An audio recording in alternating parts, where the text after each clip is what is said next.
Before the start of the video, I'd like you guys to go and follow me on Twitter. I post updates on my channel, match drama, and challenges. Also go check out my friend Corley. He started a Fifa channel and really needs your support. To end off the advertisement, I'd like you guys to go check out my vlogging channel. Home of funny videos, pranks, and more crazy shit coming in the future. Hey guys, Midget here and welcome back to another episode on my Derby Career Mode. This episode isn't live because my face cam footage corrupted. And going straight into this episode, we sell a Fran de Zanzala to Morecambe because he's meant to be a really good player. Apparently he's, settling in very good, I should say, at the under-21 squad. But it's not someone I'm going to use in the career mode, so he can go. And we also accept an offer from Blackburn Rovers for Raul Albentosa, but the deal collapses and doesn't go through because there's not enough time left for the deal to go through. So we're stuck with Albentosa for another year, which, I want to get him off the books, but I'm not too bothered about keeping him, if you know what I mean. And we do, you see there, confirmation, we do sell Zanzala, and the players that deserved contracts, or when I say deserved, I don't players that are worth quite a bit, and I don't want them going on free contract expiry, so I could get at least a tiny bit of money for him. Like, for example, Jake Buxton, don't bother doing, oh bollocks him, okay, there goes my phone. For example, people like Jake Buxton, I'm not going to use them, they're not going to be worth that much, so I'm just going to leave him. But good players, like Johnny Russell, I don't want them, going for free, so I'm going to offer them a new contract, although he deserves it, but I'm just giving you examples. The first game, however, is at the St Mary's Stadium against the Saints, against Southampton, and they're second in the league, so I was expecting some tough challenge from them, I guess, but we are the best defensive side in the league. Southampton are the second and Chelsea are the third, so it just shows you how good the defence we have. And the first chance comes to us in the 18th minute as it flies a ball through, and Gray's shot, or header I should say, just skims wide I should say, but in the 28th minute Mason Bennett has another shot, saved this time by Fraser Forster. Yedlin falls over, but Hughes passes it. This is in the second half, and Pritchard smacks it outside front box, but Gardos gets a block in and it goes wide. In the 62nd minute, Bennett runs one-on-one. He passes it through to Gray, and Gray scores. No, he doesn't. Gray misses an absolute sitter, and the title of this episode, Gray fucked us, is partly because of that. You'll see what happens in the future. But in the 80th minute, they have the first chance, and Oriol Romeu, the former, Chelsea player, crosses it in, and the ball forced to Tadic, who hits the bar, and I was like, oh, I'm lucky. This match is going to end 0-0. But in the 88th minute, this was not to be the case, as Ryan Bertrand got down, crossed the ball in, and Alex Pearce, out of all people, put through his own net. I mean, I'm not, too unhappy with him. As you can see, it was probably going to go in anyway.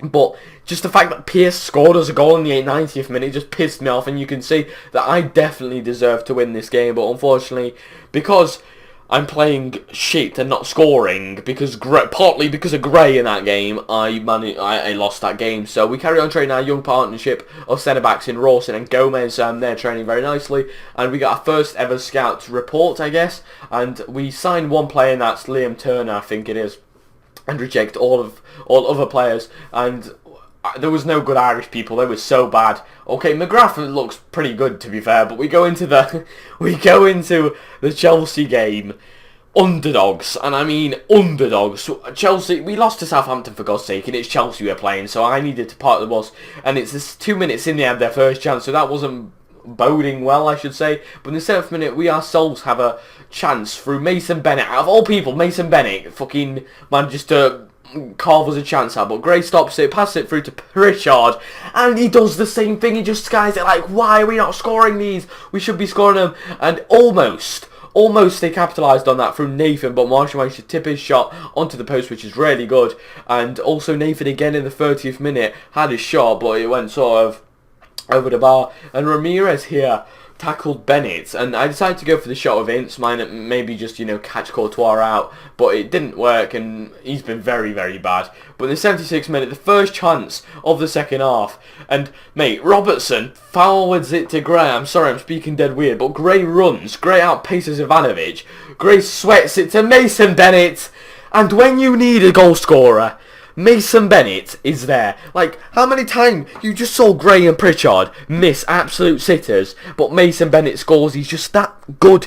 I absolutely love him, and I know I'm bumming him, but he deserves to be bummed. Like, look at him, he just scores when we need him to, and Mason Bennett is just proving that he's going to be a really, really important player for us. As you see here, we're doing a goddamn West Ham in real life. We're beating all the good teams and losing to all the bad teams. That is basically what we're doing, and Rawson here almost manages to get to 69, and Gomez is almost 70, which is good. And we sim the game against Chelsea at home with the young partnership of centre-backs, but we don't get as lucky as in that game, and we lose 3-1, and Kearney gets us a goal that was, you know, Kearney scores. When Kearney plays, he always seems to score for me in simulation games, so it's kind of good. But we go into the final game of this episode against Crystal Palace at home at the iPro Stadium, as you see at the bottom. I think the stadium actually looks quite a bit like the iPro Stadium, apart from the massive holes midway through the stadium, as you see here. But the first chance falls to Connor Wickham, who just shows how good of a goddamn striker he is by missing.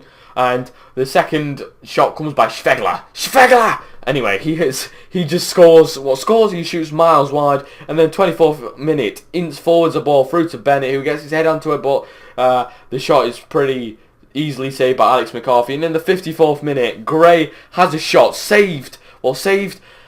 It hits the post, Yedlin goes for a rebound, and Yedlin doesn't get enough on it, and the keeper saves it, and that should have been a goal, so I was pissed off. In the 57th minute, however, Wickham had another shot and could have made it 1-0, but in the 63rd minute, Hughes passed it to Jacob Butterfield, who just makes himself some space, like in real life. He has a shot, saved by McCarthy, but Mason Bennett, once again, shows Yedlin how to score goals, and it was just such a beautiful goal. Like, don't get me wrong, Yedlin should have smashed the other one into, you know, into the box, or into the net, I should say. But here, Yedlin from a very acute angle manages to get enough power on it so Alex McCarthy can't palm it out for a corner, and gets us our first goal, and hopefully we're going to go on and win this game. But a couple of minutes later, Bakary Saka passed it to Pabasware, and Scott Dan got the ball and lost it, and Mason Bennett was one-on-one pretty much, but he decided to pass it to Gray, and look, it must be a goal. But Gray goes for some fucking flary shit, and it doesn't go in, and this is at the point I actually wanted to release him from the club, because I knew something bad was happening. If I miss a chance like that, it's going to end badly, and as you see here, absolutely like 4 minutes later, they score. I could have been 2-1 up at this point, but no, Gray tries to be some cheeky ass motherfucker, like cheeky Nando's, you know what I mean? But no, he misses, and we're 1-1, and I was so mad at this point. As you can see, here, this wasn't even a good goal. Like, Marshall got a hand to it, and it somehow went backwards, and hit the post and went in. I was like, how unlucky can I get? And a couple of minutes later, Zaha passed it through to Connor Wickham, and 2-1. Yeah, so I could have been drawing this game at this point, like, it just shows you how unlucky I am right now. And could it be 3-1 in the 83rd minute? Saka crossed it to Punch, who had a shot, but Marshall saved it pretty nicely. And the last chance came to us. Well, the last couple of chances came to us. This was kind of mental. Inside the shot saved by Alex McCarthy, as you see, in the 92nd minute. And I felt, you know, I could go on and score, to be fair, from a corner. But Butterfield runs into the box. He passed it to Hughes, and Russell has a shot, and he goes out for another corner, right? But this is what I don't get, right? Look at this. Ince. I can't remember what I do here. Alright, I passed it through. I passed it through to Bennett, who just, you know, I try and get a shot off. But look at this. Look at where the keeper... sorry, not the keeper. The referee ends the game. What? If Russell could have volleyed that and scored, like, I'm certain he would have scored. But no, lads. But no. The referee hates us. This is like a Derby conspiracy theory, like Mourinho thinks people have a conspiracy theory against Chelsea. But no, it's against Derby.